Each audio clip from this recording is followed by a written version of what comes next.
plus tu lui demandes et plus il est satisfait de toi. Et moins tu lui demandes et plus il y a de risques qu'il se mette en colère contre toi, car le prophète alayhi salatu wassalam a dit Man lam yas'alillah yaghdab alayh. Celui qui ne demande pas à Allah, Dieu se met en colère contre lui, c'est-à-dire que Dieu n'est pas satisfait de lui, parce que c'est comme si tu disais « Et Allah, je peux me passer de te demander ceci ou cela », alors qu'Allah veut que tu lui demandes.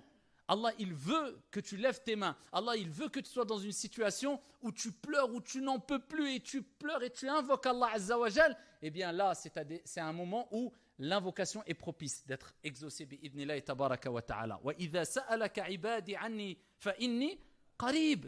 Ujibu da'wat ad-da'i idha da'an. Allah, il dit, quand mon serviteur t'interroge sur moi, il n'a pas dit dis-leur que. Il répond directement à Allah, je suis tout proche. J'accepte. Je réponds à l'invocation de celui qui me demande. Allah, il accepte les invocations. Mais pourquoi alors vous allez me dire oui, mais j'invoque, j'ai toujours pas de résultat. Tu penses qu'il n'y a pas de résultat, mais peut-être qu'il y a eu de grands résultats. Car le prophète alayhi salatu wassalam fi sahih a dit, quand le serviteur invoque Allah subhanahu wa ta'ala, il se passe une des trois choses, comme vous le savez sûrement. Soit l'invocation est acceptée, soit la deuxième des choses, il devait arriver un malheur, et par la cause de ta dua, Allah Azza wa Jal a écarté le malheur de ton chemin. Il ne t'a pas donné ce que tu voulais, mais cette dua-là a fait que Allah a repoussé le malheur qui devait t'arriver. Ou soit le troisième cas, Allah subhanahu wa ta'ala te laisse la récompense ou les fruits de la dua pour le delà. Et des gens diront, Ya Allah, comment ça se fait que j'ai acquis tout cela en bonne action? Il dit, tu te rappelles telle chose, tu l'avais demandé, je l'ai donné? Je dis, non, Ya Allah. Et telle chose, non, Ya Allah. Et telle chose, non, Ya Allah.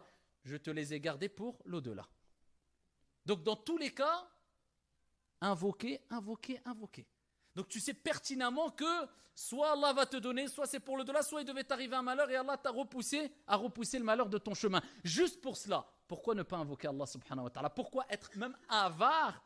Je ne dirais pas vis-à-vis d'Allah, envers nous-mêmes. Oh, combien de choses on a besoin, oh, combien de choses on veut demander. Et oh combien de fois on demande à Allah subhanahu wa ta'ala et oh combien de fois on demande aux gens.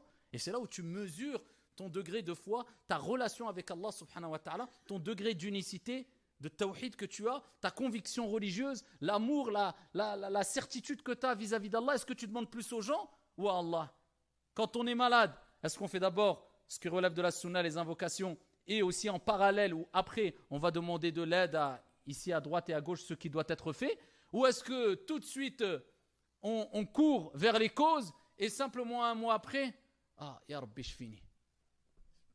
Il y a un problème quelque part. Et bien sûr, on ne délaisse pas les causes. Va voir le médecin, les meilleurs des médecins. Prends les médicaments et respecte ce que vont te dire les médecins. Tout cela, ça fait partie de l'akhdhu bil asbab. Et ça fait partie de tawakkul ala Allah azza wa jalla, utiliser les causes. Et ça fait partie de placer sa confiance en Allah subhanahu wa ta'ala. Walakin, quand tu sais qu'Allah, c'est lui, Ash-Shafi, et c'est un de ses noms, celui qui guérit.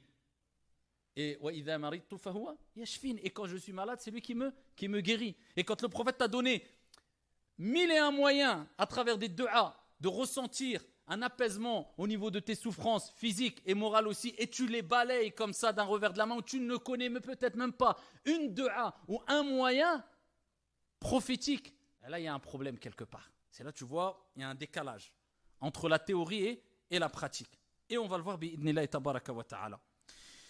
Et les du'as, bien sûr, on pourra en faire plein des du'as. Comment j'invoque Allah subhanahu wa ta'ala? Il n'y a pas meilleur du'a que les du'as cités dans le Coran et utilisés par le prophète alayhi salatu wassalam. Il n'y a pas meilleur.